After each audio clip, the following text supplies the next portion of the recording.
ଶ୍ରୀ ଜଗନ୍ନାଥ ସଂସ୍କୃତି ପ୍ରଚାର ସଂସ୍ଥାନ। ଶ୍ରୀ ଜଗନ୍ନାଥ ଓ ଭକ୍ତ ରାଜା ଇନ୍ଦ୍ରଦ୍ୟୁମ୍ନ। ରାଜା ଇନ୍ଦ୍ରଦ୍ୟୁମ୍ନ ହେଉଛନ୍ତି ପୁରୀର ଶ୍ରୀ ଜଗନ୍ନାଥ ମନ୍ଦିର ଏବଂ ବିଗ୍ରହଙ୍କ ପ୍ରତିଷ୍ଠା ସହିତ ଜଡ଼ିତ ଜଣେ ମହାନ ଭକ୍ତ ରାଜା। ଏହି କାହାଣୀ ସ୍କନ୍ଦ ପୁରାଣ, ବ୍ରହ୍ମ ପୁରାଣ ଏବଂ ମାଦଳାପାଞ୍ଜିରେ ଉଲ୍ଲେଖ କରାଯାଇଛି। ମହାପ୍ରଭୁ ଶ୍ରୀ ଜଗନ୍ନାଥ କଳିଯୁଗରେ ଚତୁର୍ଦ୍ଧ ମୂର୍ତ୍ତି ଭାବେ ଜଗତର ନାଥ ରୂପେ ଶ୍ରୀମନ୍ଦିରରେ ପୂଜା ପାଉଛନ୍ତି। ପ୍ରଭୁ ଶ୍ରୀ ଜଗନ୍ନାଥ ହେଉଛନ୍ତି ପୁରୁଷୋତ୍ତମ ଓ ତାଙ୍କ ଲୀଳାକ୍ଷେତ୍ରର ନାମ ମଧ୍ୟ ପୁରୁଷୋତ୍ତମ କ୍ଷେତ୍ର।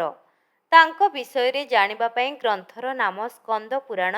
ମହର୍ଷି ବ୍ୟାସଦେବଙ୍କ ଦ୍ୱାରା ରଚିତ 60 ଗୋଟି ଅଧ୍ୟାୟ ବିଶିଷ୍ଟ ସ୍କନ୍ଦ ପୁରାଣ ଉତ୍କଳ ଖଣ୍ଡ ପ୍ରକୃତ ଗ୍ରନ୍ଥ। ପୁରୁଷୋତ୍ତମ କ୍ଷେତ୍ରର ବ୍ୟାପ୍ତି 10 ଯୋଜନ ଓ ବାଲୁକା ରାଶି ଆଚ୍ଛାଦିତ ଅଟେ। ନୀଳମାଧବଙ୍କ ଅନ୍ୱେଷଣ। ଭକ୍ତ ରାଜା ଇନ୍ଦ୍ରଦ୍ୟୁମ୍ନ। ରାଜା ଇନ୍ଦ୍ରଦ୍ୟୁମ୍ନ ଥିଲେ ମାଳବର ଜଣେ ପରମ ଭକ୍ତ ରାଜା, ଯିଏ ଭଗବାନ ବିଷ୍ଣୁଙ୍କୁ ଦର୍ଶନ କରିବାକୁ ବହୁତ ଇଚ୍ଛା କରୁଥିଲେ। ଥରେ ଜଣେ ତୀର୍ଥଯାତ୍ରୀ ବ୍ରାହ୍ମଣ ରାଜାଙ୍କୁ ପୁରୁଷୋତ୍ତମ କ୍ଷେତ୍ରରେ ଅର୍ଥାତ୍ ଆଜିର ପୁରୀ ନୀଳ ପଥରରେ ନିର୍ମିତ ଭଗବାନ ବିଷ୍ଣୁଙ୍କ ଏକ ବିରଳ ପ୍ରତିମା ନୀଳମାଧବ ବିଷୟରେ ଜଣାଇଥିଲେ। ରାଜା ତୁରନ୍ତ ତାଙ୍କର ବିଶ୍ୱସ୍ତ ବ୍ରାହ୍ମଣ ବିଦ୍ୟାପତିଙ୍କୁ ନୀଳମାଧବଙ୍କୁ ଖୋଜିବା ପାଇଁ ପଠାଇଲେ। ବିଦ୍ୟାପତି ବହୁ ଖୋଜାଖୋଜି ପରେ ନୀଳମାଧବଙ୍କ ଭକ୍ତ ଶବର ରାଜା ବିଶ୍ୱାବସୁଙ୍କୁ ଭେଟିଲେ। ବିଦ୍ୟାପତିଙ୍କ ଅନୁରୋଧରେ ବିଶ୍ୱାବସୁ ବିଦ୍ୟାପତିଙ୍କୁ ନୀଳମାଧବଙ୍କ ପାଖକୁ ନେଇଗଲେ।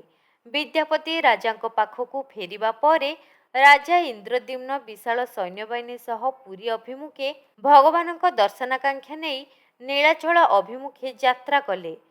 ପ୍ରଥମେ ରାଜା ଇନ୍ଦ୍ରଦ୍ୟୁମ୍ନ ଏକାମ୍ର କ୍ଷେତ୍ରରେ ପ୍ରବେଶ କରି ବିନ୍ଦୁସାଗର ସରୋବରରେ ସ୍ନାନ କରି ବିଧିବଦ୍ଧ ଭାବରେ ପୂଜାର୍ଚ୍ଚନା କରି କୋଟିଲିଙ୍ଗେଶ୍ୱର ଲିଙ୍ଗରାଜଙ୍କୁ ଦର୍ଶନ କଲେ।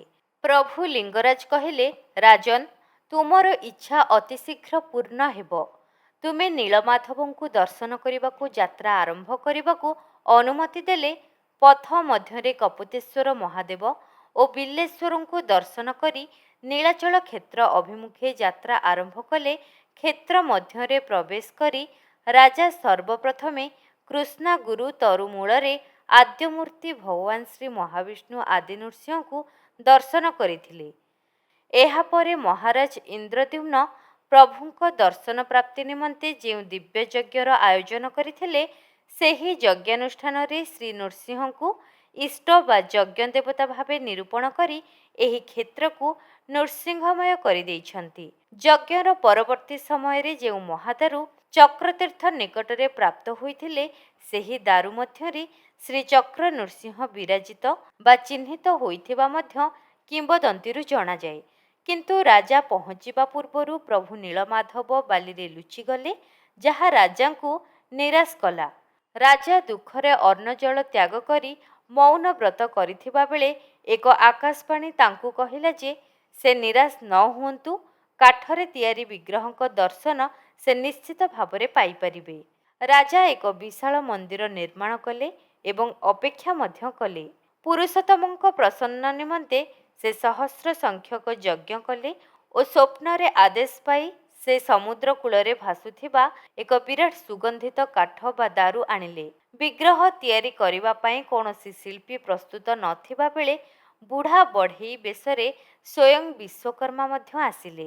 ସେ ସର୍ତ୍ତ ରଖିଲେ ଯେ 21 ଦିନ ପର୍ଯ୍ୟନ୍ତ କବାଟ ବନ୍ଦ କରି ସେ କାମ କରିବେ ଏବଂ ଏହି ସମୟରେ କେହି କବାଟ ଖୋଲିବେ ନାହିଁ।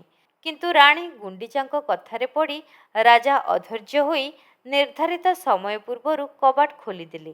ଏଥିରେ ବିଶ୍ୱକର୍ମା ଅନ୍ତର୍ଦ୍ଧାନ ମଧ୍ୟ ହୋଇଗଲେ। କବାଟ ଖୋଲିବା ପରେ ଭିତରେ ଅଧାଗଢ଼ା ବିଗ୍ରହ ଜଗନ୍ନାଥ, ବଳଭଦ୍ର ଓ ସୁଭଦ୍ରାଙ୍କୁ ଦେଖି ରାଜା ଦୁଃଖ ପ୍ରକାଶ କଲେ। କିନ୍ତୁ ଏହି ଅଧାଗଢ଼ା ରୂପରେ ହିଁ ଭଗବାନ ପୂଜା ପାଇବାକୁ ଇଚ୍ଛା କରୁଥିଲେ। ରାଜା ଇନ୍ଦ୍ରଦ୍ୟୁମ୍ନ ନିଜର ଭୁଲ ପାଇଁ କ୍ଷମା ମଧ୍ୟ ମାଗିଥିଲେ। ରାଜା ଇନ୍ଦ୍ରଦ୍ୟୁମ୍ନ ବ୍ରହ୍ମାଙ୍କୁ ଡାକି ମନ୍ଦିର ଏବଂ ବିଗ୍ରହ ପ୍ରତିଷ୍ଠା କରାଇଲେ। ଶବର ରାଜା ବିଶ୍ୱାବସୁଙ୍କ ଭକ୍ତିକୁ ସମ୍ମାନ ଦେଇ ତାଙ୍କ ବଂଶଧରମାନଙ୍କୁ ଦେବତାଙ୍କର ସେବାୟତ ବା ଦଇତାପତି ଭାବେ ନିଯୁକ୍ତ କରାଗଲା।